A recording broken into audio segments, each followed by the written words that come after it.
Alléluia. Les rencontres qui amplifient les destinées. Alléluia. Les rencontres qui amplifient la destinée. Gloire à Jésus.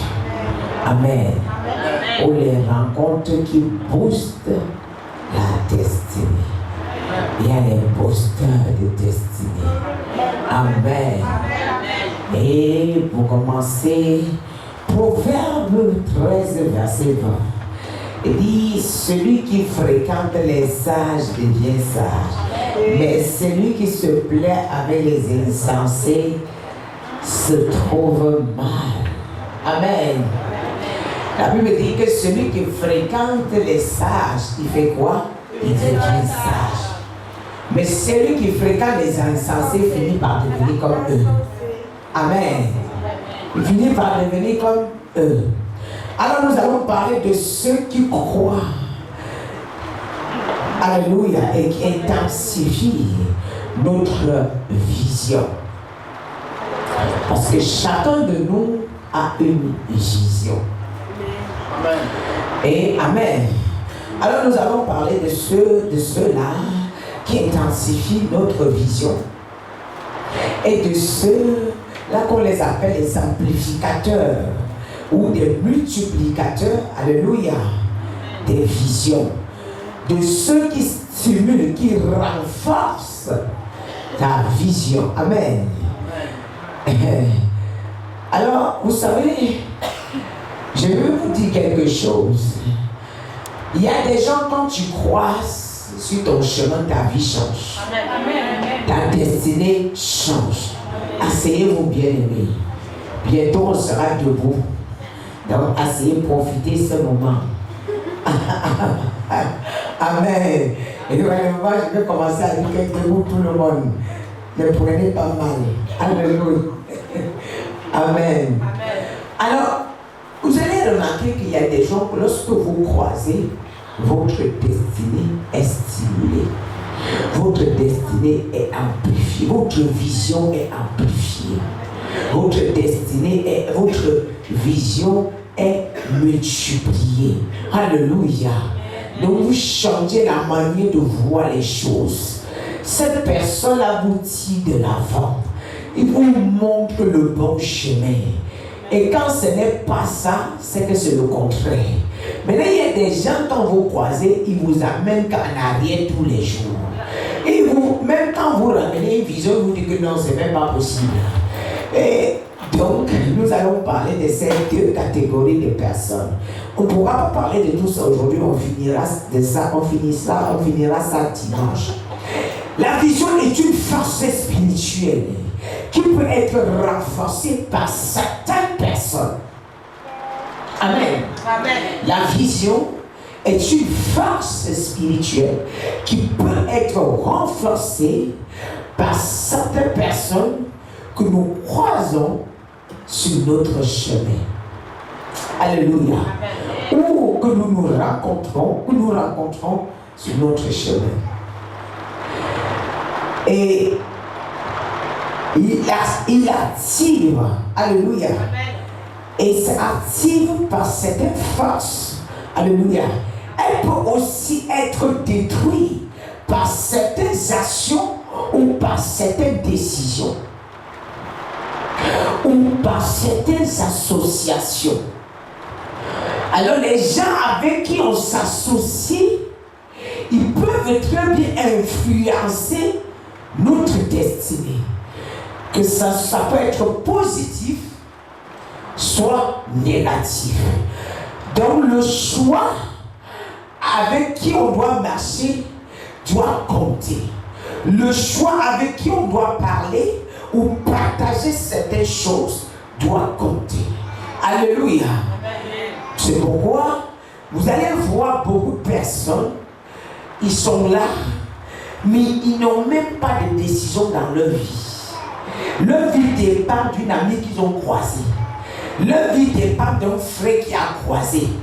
Mais ce frère-là le fait asseoir sur place, au même endroit, depuis qu'il a croisé le frère. Mais il se pose des questions, mais chaque fois qu'il croise le frère, le langage du frère le domine. Amen. Amen. Et la personne qui est attachée à ce genre de personne finira par employer le même langage que celui qui côtoie tous les jours. Amen.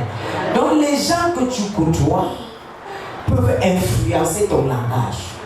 Ce que tu entends constamment peut finir par t'influencer. Si tu es avec quelqu'un qui voit, tu ne peux pas avoir une vision, peut-être de 50 mètres. Alléluia. Et maintenant, aller voir, partager avec quelqu'un qui a une vision de 2 mètres. Alléluia. Amen. Celui de 2 mètres va réduire la vision de 50 mètres à 2 mètres. Amen. Parce que lui, sa limite se limite à 2 mètres. Lui, il y a des gens même ici sur terre que leur vie c'est de travailler, manger, dormir. Ils n'ont même pas de projet. Mais toi, tu prends les gens de personnes là, tu fais ton ami avec. Je ne t'ai pas demandé de détester les gens. Parce que la Bible ne nous recommande pas de détester.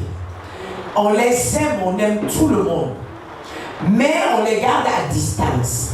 Mais les gens qui doivent partager notre couche ou peut-être nos secrets, c'est des gens qui sont capables de stimuler ta vision. C'est des gens qui sont capables de te relever. C'est des gens qui sont capables d'amplifier la vision que tu as. C'est des gens qui sont capables de te porter plus haut. C'est pourquoi des rencontres, il faut sélectionner des rencontres. Alors vous allez regarder certaines choses. Parfois, il y a un problème. Voilà pourquoi le monde d'aujourd'hui est devenu tout faux. Pourquoi? Parce que les pères qui sont en train de nous épater, ils sont faux. Alors, si tu es en train de suivre un père qui est faux, forcément toi aussi tu dois fonctionner comme lui.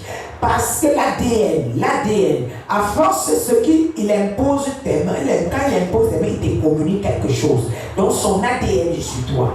Ça veut dire que finalement, tu finis par penser comme le père. Parce que si tu avais un père tous les jours qui regarde les copines, il couche avec, il regarde les filles, couche avec toi, tu vas finir par comprendre qu'il n'y a pas de problème derrière ça. Mais si tu avais quelqu'un qui a la crainte du péché, qui est la personne qui a peur de blesser le Seigneur, quelqu'un qui a peur même d'offenser, tu finiras aussi d'avoir peur pareil. Amen. Combien de personnes, parfois, tu vois,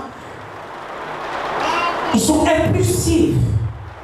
Lorsqu'il y a une situation, ils se battent mal.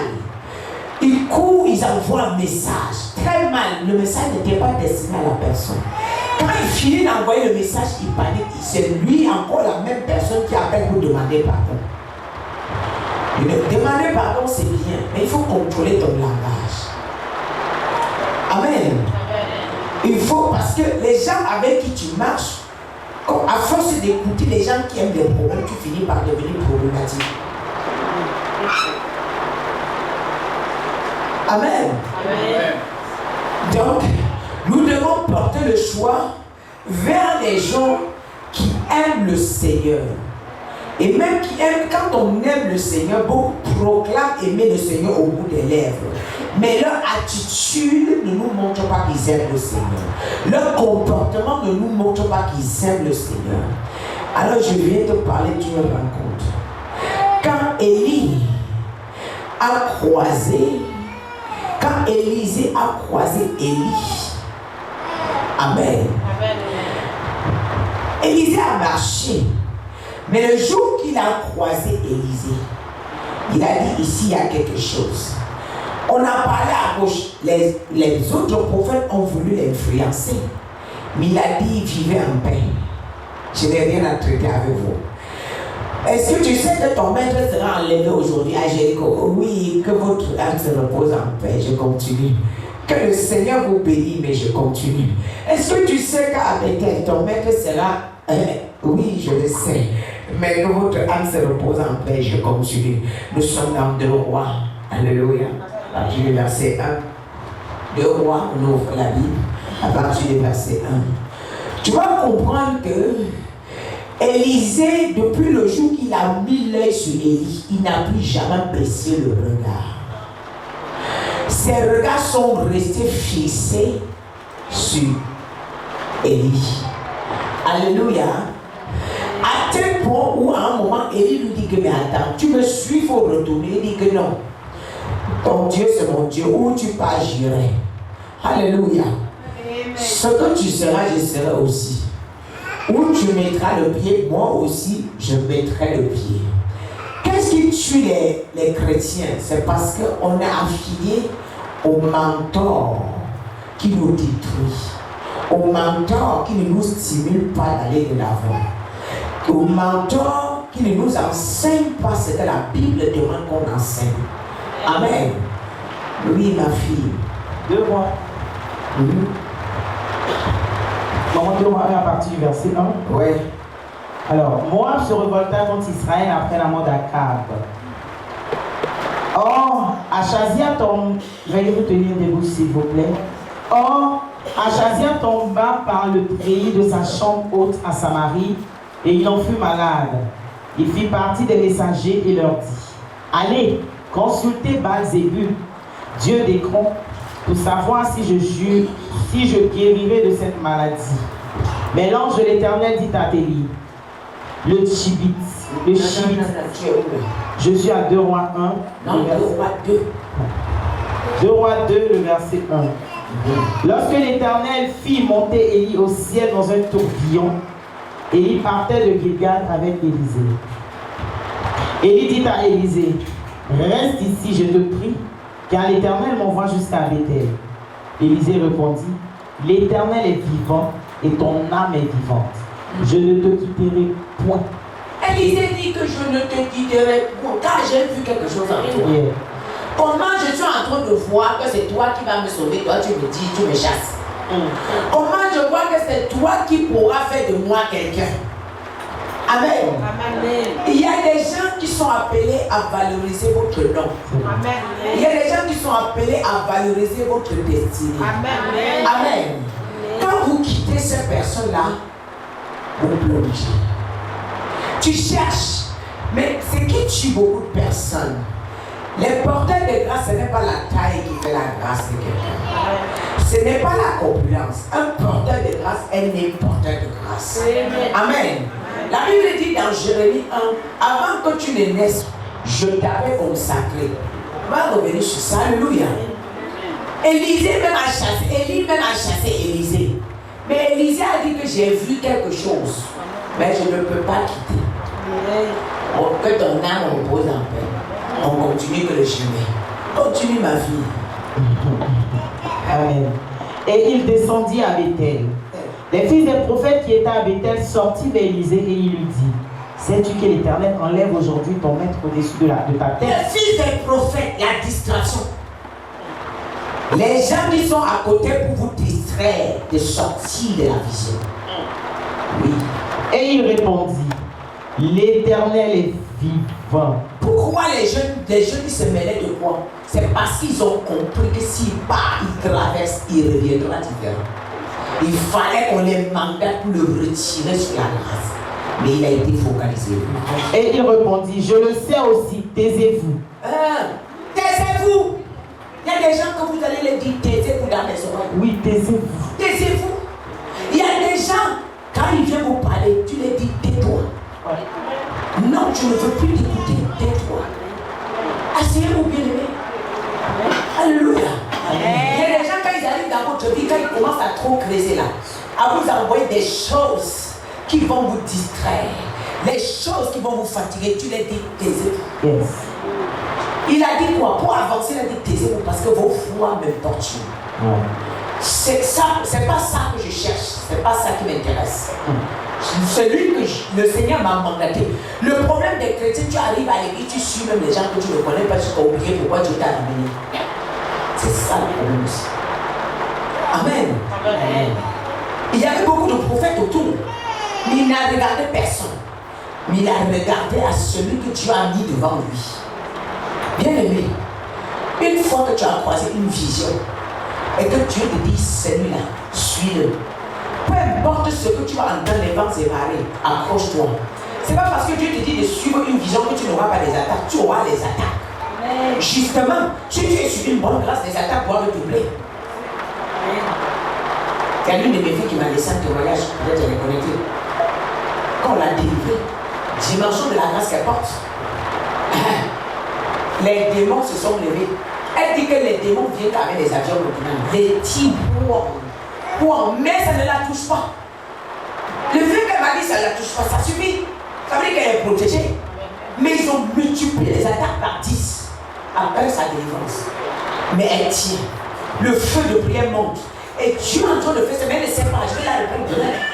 Dieu permet ça pour la stimuler en prière. Parce que quand elle voit la grande voix sur son elle s'élève, elle prie.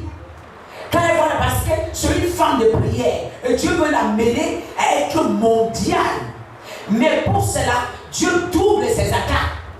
Mais et en même temps qu'il double, il permet ses attaques, mais en même temps il le protège. Il ne te donnera jamais ce que tu ne pourras pas supporter. Si vous me voyez devant vous, mes attaques étaient le... Wow. Mais à un moment, je dis à Dieu que je ne continue plus.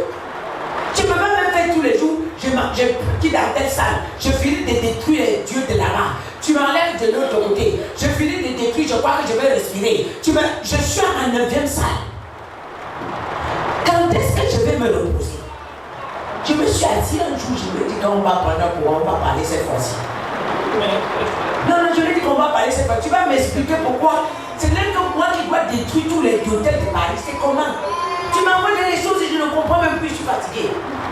Je suis fatigué. Je venais d'accoucher. À peine je sors de l'hôpital, je dis je peux être à l'église. Il me montre qu'il y a une armée satanique qui s'est levée et dit que tu dois aller à l'église. Sinon les âmes sont foutues. On reste à l'église, je débarque avec le bébé de 3 jours. Et je là, je prends le programme, je dis, toi là, tu vas me parler aujourd'hui. Je ne te comprends plus. C'est là que le Seigneur m'a dit. Tu sais pourquoi? Je dis, c'est depuis ces attaques. Quand tu as les attaques, est-ce que tu dors? Je dis non. Quand tu arrives dans un hôtel, là où le secteur est miné, tu triples les épaules, non? Je dis oui. Tu montes, non? Je dis oui. C'est ça que je veux pour que tu puisses grimper. C'est avec les attaques que Dieu te relève. Si Judas n'avait pas attaqué Jésus, Jésus ne partait pas à la croix, vu la dimension des attaques que lui-même il voyait. Voilà. Ma fille. Élie lui dit, reste ici, je te prie, car l'Éternel m'envoie au Jourdain. Il répondit, l'Éternel est vivant et ton âme est vivante. Je ne te quitterai point. Amen. Je ne te quitterai point.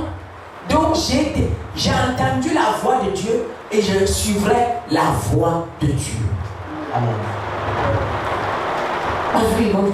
Et ils poursuivirent tous de leur chemin. 50 hommes, dont les fils des prophètes, arrivaient et s'arrêtaient à distance, vis-à-vis, et eux deux s'arrêtèrent au bord du Jourdain. Alors, Élie prit son manteau, le roula et en frappa les eaux qui se partageaient ça et là, et ils passaient tous deux à sec. Lorsqu'ils eurent passé, Élie dit à Élisée, demande ce que tu veux que je fasse pour toi, avant que je sois enlevé d'avec toi. Élisée répondit, qu'il y ait sur moi, je te prie, une double portion de ton esprit. Élie lui dit, tu demandes une chose difficile, mais si tu me vois pendant que je serai enlevé d'avec toi, cela t'arrivera ainsi. Sinon, cela n'arrivera pas. Comme il continue à marcher en parlant, voici un char de feu et des chevaux de feu les séparaient l'un de l'autre. Et Élie monta au ciel dans un tourbillon. Élisée regardait et criait, mon père, char d'Israël et sa cavalerie. Et il ne le vit plus. Saisissant alors ses vêtements, il les déchira en 2 morceaux. Et il releva le manteau qu'Élie avait laissé tomber. Puis il retourna et s'arrêta au bord du Jourdain. Amen. Amen. Amen. Lorsqu'ils vont jusqu'au Jourdain, c'est parce qu'Élisée était derrière qu'il a vu le Jourdain se diviser. Il a vu comment le maître a pris le manteau, il s'est enroulé, il a roulé le manteau, il a frappé, il a vu. Et maintenant, quand il traverse, il dit demande-moi maintenant ce que tu vois. Il lui dit que la double portion de ce que tu as. Et il lui dit ce que tu demandes là, c'est compliqué. Mais on verra. Si tu me vois quand même partir, quelque chose va se passer. Mais quand il dit ça, donc Élie fut enlevé. Il regarde Élie enlevé.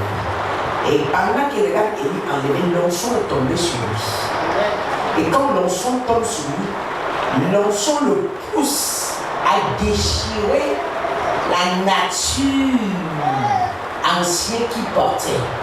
Parce que le manteau pur ne peut pas venir se poser sur un manteau sale. Alléluia. Dieu te dépouille d'abord de ce qui est négatif avant de ramener ce qui est positif. Voilà pourquoi quand il regarde Élie partir, la première des choses, il déchire son manteau. C'est quand il déchire son manteau qu'il récupère l'autre manteau. Alléluia. J'aimerais parler dans la vie de quelqu'un ce soir. Tout manteau qui ne glorifie pas le Seigneur soit ôté ce soir. Soit ôté ce soir. Tout manteau de rétrogradation, tout manteau qui te cause des ennuis, tout manteau qui te cause la rétrogradation, tout manteau qui te cause l'échec, tout manteau qui te cause la honte, c'est ôté ce soir. C'est ôté ce soir. C'est ôté ce matin. C'est ôté ce matin. Au nom de Jésus. Et la Bible dit, et quand il est obligé de reprendre le manteau. Quand il récupère le manteau, il reprend le même chemin sur lequel ils sont venus avec son maître. Et il se rend compte que le Jourdain s'est fermé. Donc il faut faire quelque chose. Amen. Là, le Seigneur lui met devant une épreuve. Ce qui signifie que Dieu ne peut pas te mettre devant une épreuve que tu ne peux pas supporter. Alors c'est devant des situations compliquées que nous découvrons qui nous sommes. C'est devant des situations compliquées que la nature divine se manifeste en nous. C'est devant des situations compliquées que nos visions se développent. C'est devant des situations compliquées qu'on se rend compte qu'on porte quelque chose. Amen. Alors à cet instant, il prend son manteau, il refait la même chose qu'il a vu son maître faire. Et le Jourdain se déchira et lui il traversa. En ce moment, il porte déjà le double manteau qu'il avait demandé.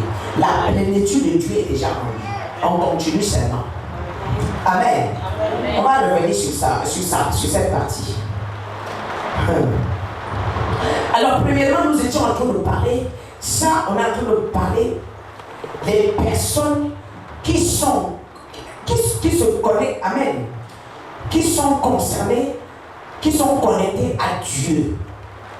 Et des personnes, les personnes qui sont connectées à Dieu, et des personnes qui stimulent ta vision. Là, nous avons une personne, un maître, qui a stimulé la vision d'Élisée. Élisée a vu que la personne qui pourra amplifier sa vision, c'était Élie. La personne qui pourra amplifier sa vision, c'était Élie. Il a laissé toutes d'autres choses tomber. Il s'est focalisé. Et nous avons deux aspects ici. Il y a ce qu'on appelle en anglais focus. Ce qui tue les chrétiens d'aujourd'hui. On veut chasser 10 000 lièvres à la fois. On ne connaît pas être focalisé. Or, c'est ce que nous allons recevoir qui va déterminer notre identité ici terrestre. Parce que c'est l'identité spirituelle qui te qualifie ici sur terre. Aussi longtemps que ton identité spirituelle n'est pas relâchée, il n'est pas la dimension que tu attends de toi, tu peux prendre l'argent que tu peux avoir, tu auras tous les problèmes du monde.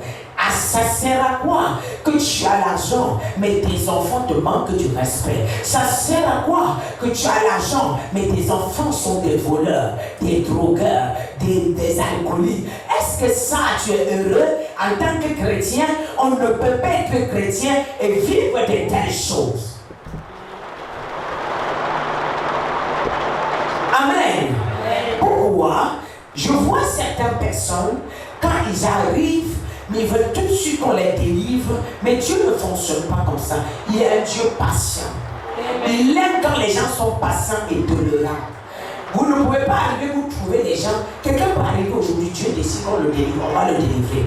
Quand vous rencontrez que c'est un ministère qui est rempli de la présence de Dieu, il faut savoir que c'est le Saint-Esprit qui travaille. Ce n'est pas la personne. La preuve en est que Élisée est resté, malgré le nombre de temps, il est resté à attendre jusqu'à ce que l'heure de l'enlèvement d'Élie est arrivée afin qu'il a reçu ce qu'il devait recevoir. Parfois, il nous manque la patience. Et parfois, nous sommes pressés. Maintenant, les gens que nous regardons peuvent affecter notre destinée. Les gens que nous regardons peuvent donc nous limiter. Lorsque tu suis une personne qui a fait ses preuves, bien aimé, à travers ses preuves, ça te donne une force et ça te donne un chemin pour pouvoir arriver. Parce qu'une personne qui a fait ses preuves, nous sommes en Europe, les réalités de l'Europe et les réalités de l'Afrique ne sont pas pareilles. Si nous prenons cette option, on descend en Afrique. En une semaine, en un mois, l'explosion totale ici. Mais l'Europe est remplie de l'antéchrist. Combien de pasteurs réussissent à garder l'onction en Europe? Ils commencent, ils dévient. Ils commencent, ils dévient. Ils commencent, ils dévient. Il y a beaucoup d'églises, mais c'est des centres commerciaux et c'est des boutiques. Ce n'est pas or. L'église est un endroit de vision qui est l'intercession entre le peuple et Dieu et qui récupère la bénédiction du peuple, il ramène au peuple. Il récupère la souffrance du peuple et il ramène à Dieu. Et l'église, c'est un endroit où les esprits spirituels doivent se communiquer. Mais aujourd'hui, l'église est devenue un endroit de fornication. Un endroit que le prophète fait ce qu'il veut. Et le péché n'est plus un problème pour l'église aujourd'hui. Le péché ne dérange plus. Il y a beaucoup de gens qui savent que le pasteur n'est pas vrai, mais il vient s'asseoir à l'église. Si tu meurs, tu vas. Tu doutes de ton pasteur, mais tu viens quand même t'asseoir. Tu veux quoi? Tu veux Jésus ou tu veux que te faire voir? Bien aimé, dans le monde spirituel, pour aller loin, on nous demande l'humilité, le brisement. C'est pourquoi Dieu a utilisé Élisée pour faire traverser tous ces chemins. Le brisement. Arrivé à un moment, c'est la nourriture solide, les combats. Et maintenant, il est arrivé un moment où tu dois pratiquer la puissance divine. Tu dois manifester la nature de Dieu. Et c'est après le Jourdain. Pourquoi le Jourdain? Jésus, avant de commencer le ministère, il est passé par le Jourdain. Amen. Amen. Jésus est passé par le Jourdain. Donc le Jourdain, c'est un endroit où quand tu rentres dans l'eau, tu sors ce qui est négatif, tu laisses dans l'eau et tu quand tu traverses l'eau, tu n'es plus la même personne. Amen. Donc c'est pourquoi Élie a ramené jusqu'à Élisée, jusqu'à faire traverser l'eau. Amen. Il a relâché la nature. Tu montes dans l'eau, il a récupéré la nature divine. En ce moment, maintenant il peut communiquer avec les esprits célestes. En ce moment, il peut parler avec Dieu. Il peut ordonner la chose arrive. Il peut déclarer la chose arrive. Oui. Alors il y a quelqu'un en ce lieu.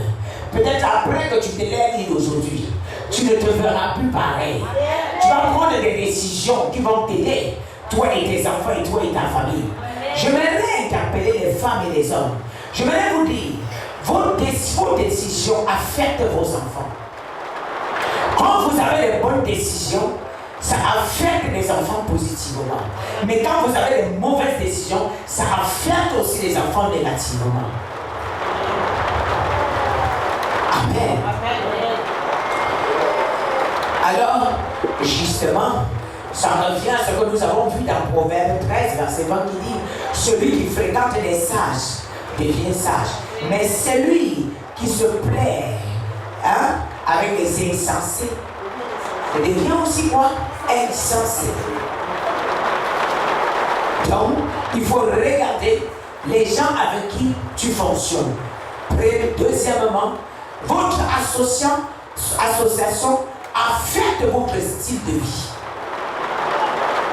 Votre association affecte aussi, alléluia, vos résultats du travail.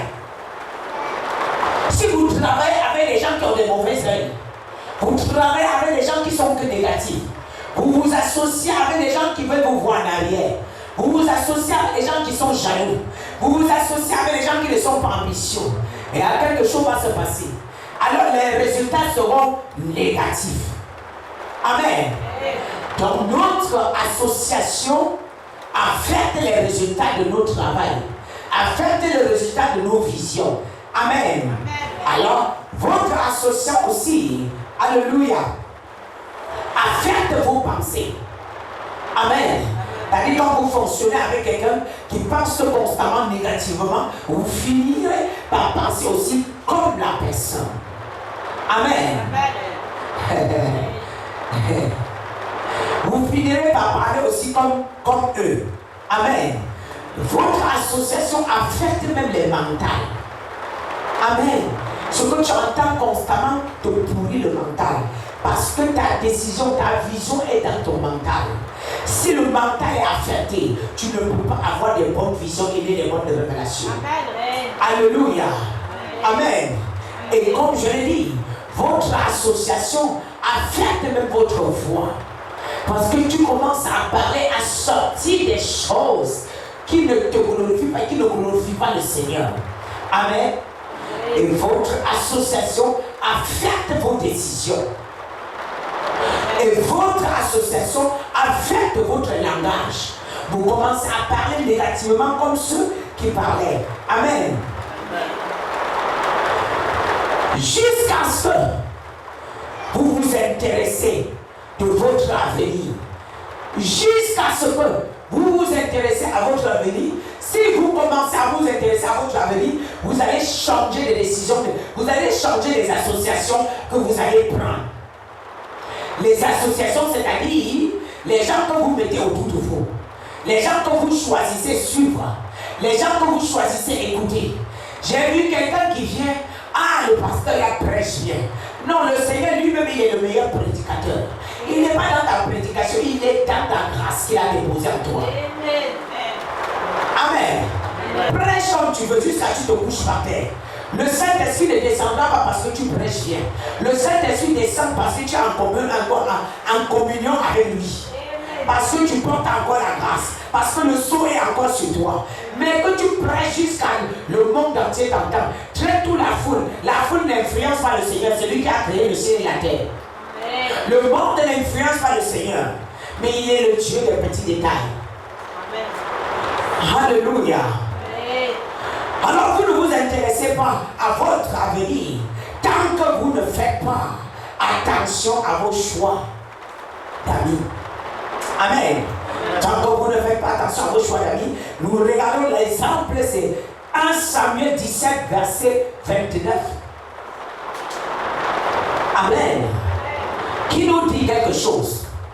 David répondit, qui a-t-il, qu'ai-je donc fait? Ne puis-je pas parler ainsi? David répond où? Il répond à son frère aîné, Eliezer. Amen. David est sur le point d'aller marquer, d'aller stimuler sa vision. Eliezer lui dit que tu ne peux pas passer. Amen. Non, non, il s'arrête, tu ne peux pas passer. Bien-aimé, David a décidé de passer. Il a dit, je ne m'arrêterai pas là. Amen. Alors, le verset 30 nous dit quelque chose. Il se détourna de lui pour s'adresser aux autres. Et il fit les mêmes questions. Et le peuple lui répondit, comme la première fois. Bien-aimé, j'aimerais vous dire quelque chose. Ceux qui ne peuvent pas penser comme vous pensez, ou ceux qui ne peuvent pas, alléluia, voir comme vous voyez, amen, il n'est pas conseillé de marcher avec ces gens. Alléluia. Ceux qui ne sont pas ambitieux comme vous, vous ne devrez pas être ambitieux, vous ne devrez pas marcher avec vous. Ils ne sont pas appelés à marcher avec toi. J'aimerais vous montrer quelque chose.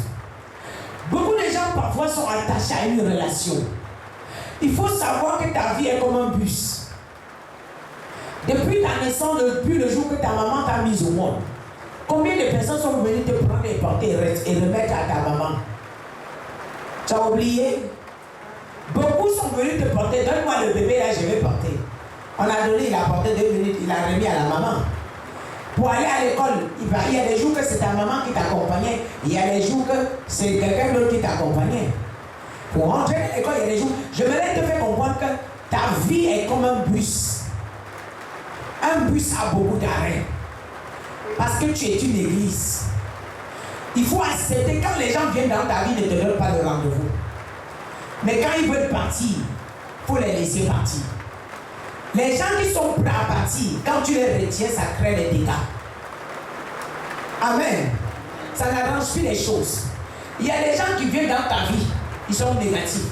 Mais Dieu les amène pour t'enseigner quelque chose. C'est l'expérience que tu veux prendre d'eux. Demain, tu vas voir les mêmes gens, tu vas dire, je connais ça. Parce que Dieu t'a ramené pour te donner une sagesse. La sagesse de Dieu, elle vient dans les épreuves. La sagesse de Dieu vient dans l'expérience. Alléluia. De ce que nous vivons avec Christ. Alors j'aimerais te dire, arrêtons de s'attacher sur les relations, pas à ceux qui t'aident. Attache-toi à ceux que Dieu a demandé, à ceux qui sont aussi attachés à Christ. Et attache-toi surtout à ceux que tu les as vus faire leur preuve. Pourquoi est-ce que tu as une vision, je ne sais pas, de milliards? Et tu peux t'attacher à quelqu'un qui n'a même jamais vu 1 million. Ce que tu regardes détermine où tu pars. Amen. Quelqu'un que tu regardes tous les jours détermine où tu pars. Bien-aimé, je ne mets pas n'importe quoi sur ma télé, ni même sur mon portable. Non. Non. Non. Non, où je suis là. Je peux regarder autre un ou un homme de Dieu, pas plus. Je n'écoute pas, je ne mets pas mes oreilles pour salir. Et ces gens-là, Dieu a ramené dans ma vision. Je n'écoute pas mes oreilles pour salir, je ne veux pas. Je ne veux pas. Parce que je suis très importante. Jusqu'à ce que tu te considères, les gens pourront te considérer. Jusqu'à ce que tu te valorises, les gens pourront te valoriser. Pourquoi vous pensez quand les gens viennent dans vos vies, ils partent, vous êtes là, vous pleurez. Ils sont là-bas, ils font leur vie. Vous continuez à pleurer. Ils font leur vie. Vis ta vie.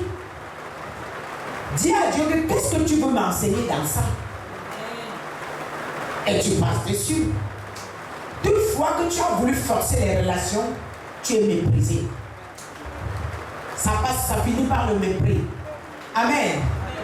Alors en même temps, tu vois David, qu'est-ce qu'il a fait? Quand Eliezer s'est arrêté, qu'est-ce qu'il a fait? Il s'est détourné. Il a pris un autre chemin. Amen. Vous comprenez? Ma fille Olivier, je vais te montrer quelque chose. Mets-toi là.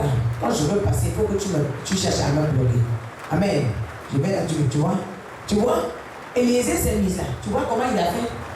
Et David, à un moment, il a fait ça. Il est passé. Tu as vu, non? Il est passé. Tu as vu? Ta vie est passée. C'est lui, elle me suit, elle est où derrière moi. Elle n'est plus devant. Elle n'est plus devant. Amen. Vous comprenez? Le démon, quand il vient devant toi, tu peux le dépasser. Arrêtez de perdre votre énergie avec les gens qui veulent vous perdre le temps. Amen. Les gens qui viennent vous chercher des histoires, laissez-vous avancer. Amen. Alléluia. Amen. Comme je l'ai dit tout à l'heure, il faut vous inspirer des personnes qui ont fait leur preuve. Alléluia. Par exemple, quand nous regardons dans Matthieu 17, verset 1 à 3.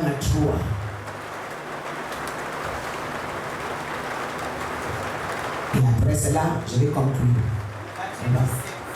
Oui. Matthieu 17, verset 1 à 3. 6 jours après, Jésus prit avec lui Pierre, Jacques et Jean, son frère, et il les conduisit à l'écart sur une haute montagne. Il fut transfiguré devant eux. Son visage resplendit comme le soleil, et ses vêtements devinrent blancs comme la lumière. Et voici, Moïse et Élie lui apparurent, s'entretenant avec lui. Amen. Qui l'a apparu? Moïse et Élie. Qui l'a apparu? Moïse et Élie. Alors, il nous montrait ici, il était le Tout-Puissant. Il était le grand Dieu. Mais il est allé à la montagne pour rencontrer Moïse. C'est des gens qui ont fait leur preuve. Il n'a pas rencontré n'importe quel prophète. Il a rencontré Moïse. Il a rencontré Moïse et qui? Moïse et Élie. Élie que nous venons de lire tout à l'heure, qui est monté. Alléluia. Personne n'a vu le corps de Moïse. Moïse aussi a été pareil. J'aimerais vous dire quelque chose, bien-aimés. Suivez les gens qui vont vous aider à avancer. Suivez les gens qui vont impacter vos destinées. Suivez les gens qui vont vous transformer. Jésus lui-même, il est allé à la montagne de la transfiguration. Il a rencontré les gens qui ont fait leur preuve.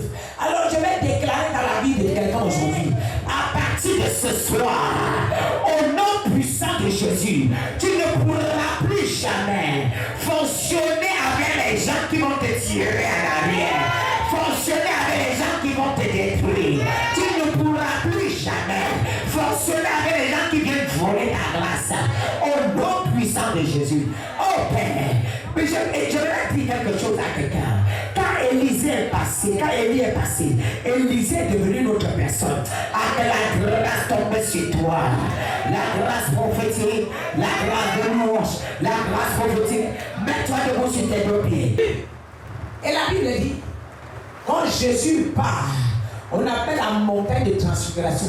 Parce que quand Élie et Moïse, lorsqu'ils ont apparu, Pierre a constaté qu'il y a quelque chose qui a changé. Jusqu'à Pierre dit, maître, c'est mieux qu'on reste ici. Alléluia. Mais parce qu'il voyait quoi? La gloire. Oh my God, je veux parler dans la vie de quelqu'un. Que la gloire de Dieu descende dans la vie de quelqu'un ce soir. La gloire. Tu sois resplendir, que tu sois resplendir ce soir, que tu sois illuminé ce soir, que tu sois illuminé ce soir. Au nom de Jésus. Il y a une chose, la Bible dit, que ta lumière luise. Alléluia. Tu dois briller. Que les nations te voient briller. Que les nations, les continents te voient briller. Alors tu n'es pas fait pour le quartier. Tu n'es pas fait pour ton village. Mais tu es fait pour les nations. Tu es fait pour les continents. Alors je relâche les voyageurs. Je relâche les porteurs de voyage. Je relâche les missionnaires. Je relâche les missionnaires. Je relâche les missionnaires. Je relâche les missionnaires. Je relâche les missionnaires.